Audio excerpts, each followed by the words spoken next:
C'est un rendez-vous scientifique qui n'a lieu que tous les 2 ans. Le forum du cancéropole se tient en ce moment au Palais des Congrès à Dijon. Des professionnels en oncologie partagent pendant 2 jours leurs études respectives. On retrouve sur place Tristan Vinck.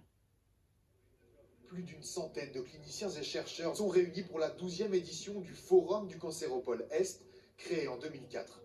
Nous avons créé ce cancéropole pour coordonner les actions de recherche sur le cancer, mettre en relation les différents chercheurs de ce grand espace territorial et demander au niveau national l'appui et les fonds des ministères et aussi de l'Institut national de recherche contre le cancer. Au programme, 35 interventions sur différents aspects de l'oncologie et de remise de prix aux jeunes chercheurs et internes en médecine.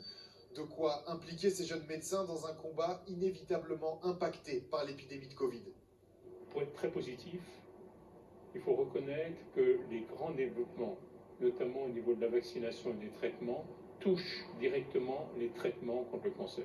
Mais c'est sûr que l'impact, notamment au niveau du nombre de personnes qui sont impliquées, c'est quelque chose qu'on va porter pendant encore quelques années, avant de pouvoir constituer une force de frappe. Parmi les principales avancées présentées, l'utilisation de radiations ionisantes plus puissantes et plus précises, le fruit de la collaboration entre le professeur Gilles Karcher de Nancy et le médecin Céline Mirjolet de Dijon. Ça, c'est possible en travaillant ensemble avec de la pluridisciplinarité des chercheurs, des chimistes, des physiciens et des médecins. Et donc, cette pluridisciplinarité, on a la chance de l'avoir déjà installée au niveau de notre cancéropole.